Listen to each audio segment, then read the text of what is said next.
We are here on case number 24, CR 886, the State of Ohio versus Fernando Vallejo.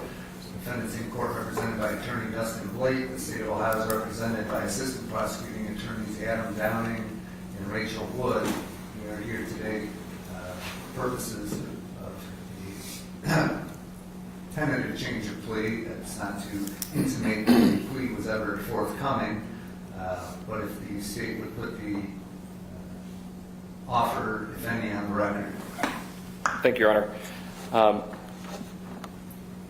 As discovery is being exchanged in this process, early on in about November, December, I did have a number of conversations with Mr. Blake regarding a potential resolution of this case.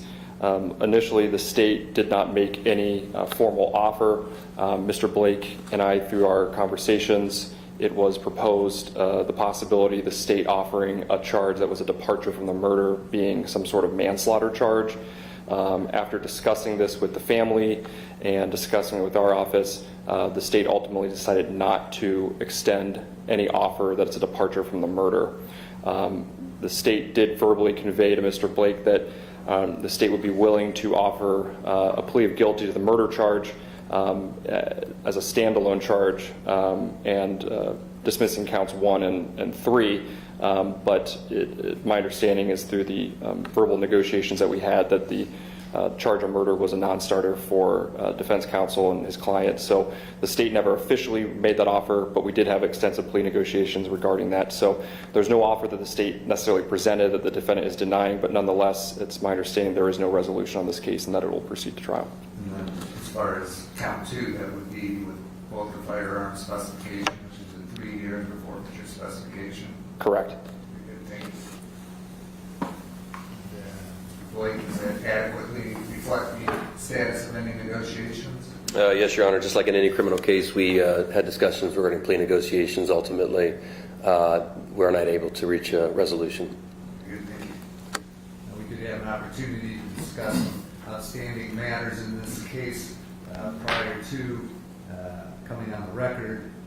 Some discovery issues that have come up. Based on those discovery issues, is it your intention in the near future, Mr. Blake, to file a written motion to continue the trial date, which is currently set for February 10th? That's correct, Your Honor. I can do that later today, or if not tomorrow at the latest. And just to be clear, your client did sign an indefinite time waiver on this matter? That is correct, Your Honor. Okay. And if that is forthcoming, would the state have any objection to continuing the trial date? Your Honor, given the recent developments and the issues regarding the discovery of new evidence that we discussed, I don't believe the state is in a position to object to that continuance. Very good. That motion is forthcoming. I will grant it, and we will get a new trial date. I'd ask you to see the schedule before leaving so we can have maybe some idea of when that new date, when people would be available for that new date. I know both sides have been putting a lot of effort into preparing for trial with that extra preparation. Mr. Downing, do you have a roundabout estimate on how long the trial will take?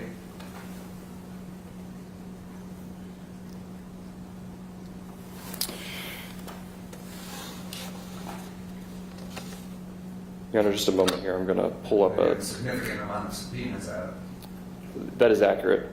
And not all of those witnesses will be required. Part of this depends on some stipulations. I did provide stipulations to Mr. Blake a couple weeks ago.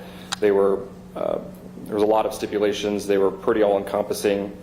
But as I discussed via the phone with Mr. Blake earlier today, the stipulations that would have the biggest impact on a trial would be the stipulations for video custodians, records custodians. There's a number of surveillance videos in this case, and a number of those subpoenas are simply just owners of bars and businesses that can come in to say this is our video, and they really have nothing else to provide.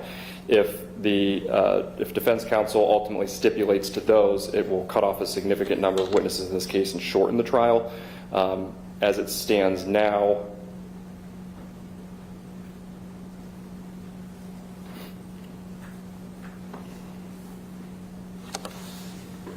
we have about 38 witnesses.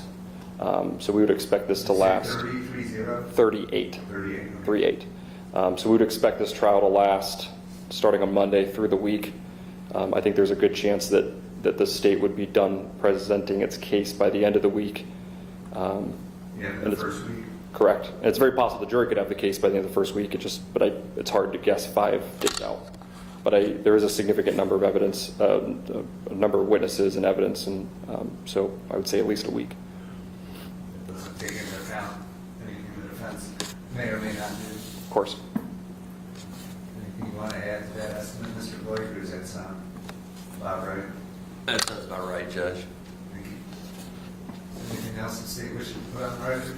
Your Honor, I did want to put some of the items we discussed in chambers on the record. I won't go as into detail as we did on the record, but just a number of things. The state did discuss a procedure for the introduction of evidence in this case, which is a change from how the state has done in the past, where the state will be providing digital solid-state drives to present all of the non-physical items, meaning the videos, the photographs, and any documents, and the procedure for doing that.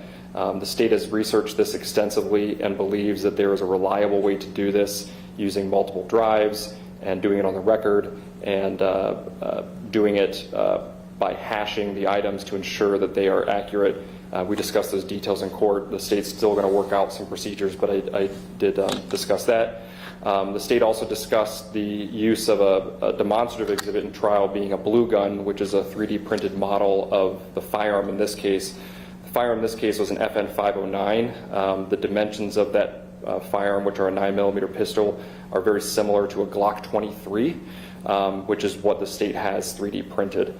I did discuss the possibility of using that in trial and whether defense counsel would be okay using the Glock 23 model or whether defense counsel would want the exact 509 3D printed. And Mr. Blake indicated that he would get back to me on that. And now, as to the actual firearm that is allegedly used in this matter, that will be here, but you're talking about anyone who's handling it in the courtroom, attorneys, witnesses? that is correct, just so that we don't have a firearm, an actual firearm being handled by many people. That firearm, our intention is to keep it locked at all pertinent times and to have to keep unlocking and locking the child lock to use it, and it would take a lot of time, and it does present a safety issue.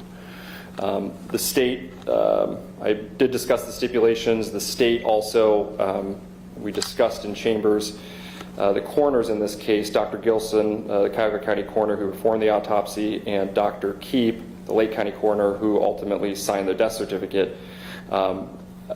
I discussed in chambers that the state emailed defense counsel on January 19th, clarifying that both of those coroners will be testifying. Dr. Gilson will be testifying about the autopsy, Dr. Keep will be testifying about the ultimate death certificate, and that in this case there were 2 gunshots. The coroners are unable to say with any medical certainty which gunshot occurred first and second. The state would never ask them that because they're unable to testify to it. However, Dr. Gilson did indicate that the shot to the chest, although would potentially be fatal, would not have instantly been fatal, and that was potentially survivable if the victim had received medical care. Compared to the shot in the head, Dr. Gilson indicated that shot, based upon the path that the bullet traveled, would have caused instant or near instant loss of consciousness and death. That is based upon Dr. Gilson's medical training. The state did request Dr. Gilson to issue a additional report, in addition to the autopsy report, describing just that. Dr. Gilson indicated that that's something that he had been requested to do in the past in other cases, especially in Cleveland and Cuyahoga County, and that he did not believe that he needed to do that it was something within his purview as an expert witness, and based upon the autopsy report that he could testify to that. I will note that on the death certificate, there is a notation for cause of death, and next to that, there's a notation for onset of, or interval of time of death between the incident that caused death and death, in this case that being the gunshot, and listed on there as seconds, which is consistent with the gunshot to the head. Based upon those, I let Mr. Blake know about this and indicated that it would be the state's intention to ask the coroners at a trial in this matter to describe the effects that the gunshots would have had, meaning the one to the head caused instant or near instant loss of consciousness and death versus the one in the chest. And I believe that the state can ask that based upon the documents provided. But of course, I know anytime we get into expert witnesses, this is an area of the law that's governed by many rules and cases, and certainly don't want to do anything that's going to cause any problems at trial. So it's an issue that I wanted to give notice to ahead of time outside of the 21 days. And if there is going to be any issue with that testimony at trial, I would like to know that ahead of time so it's not something that is causing an issue in the middle of trial. I did discuss some Marcy's Law things in court, and based upon that, the state's going to provide the court and defense counsel some case law based on Marcy's Law and the presence of certain witnesses at a trial in this matter. And I believe that's everything the state discussed at a pretrial. Thank you. Mr. Blake, anything else you want to put on the record? Bigger. Well, once again, see the scheduler before you leave, see if we can pin down a date for jury trial in this matter. If there's nothing else, we're adjourned. All right.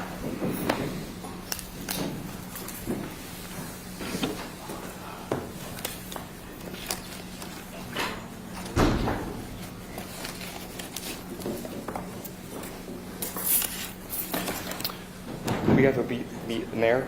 I have to go talk to Bridget, and then I'll come out and talk to you.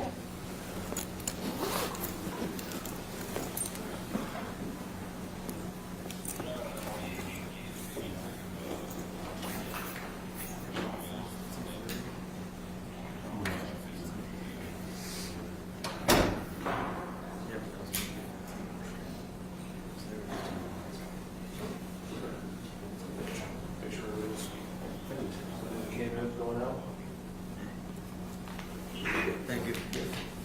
Thank you.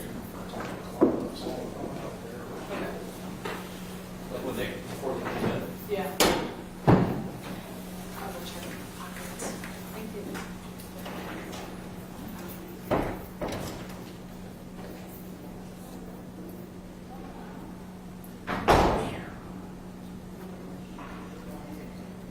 Work out okay for you guys? I think so. Okay, Thank you good. so much. No problem at all. Appreciate it. Not, was the change of plea discussed? They talked about the fact that there wasn't really an offer. That there wasn't like an official offer. Okay, So, that's the way we schedule hearings. It's, we always schedule a pre-trial, and we schedule what they call tentative change of plea. So if the person wants to change their plea, they can. okay. They don't have to. It's just because there's a change of plea on the docket doesn't mean somebody's going to change their plea. I got you. And because, I heard them discuss an offer of a plea bargain, is that Right. fair to say? Yeah. Since neither side agreed to that, Right. then They're going to go to trial. just going to go to trial. They're just gonna But go. we don't know when that's going to be now, because the date that was originally scheduled for February 10th, but I'm sorry to ask again, could you put all of that in like minutes terms for me? Like, could you explain like what occurred and basically like, not much. To tell you the truth, they just talked about a bunch of legalese and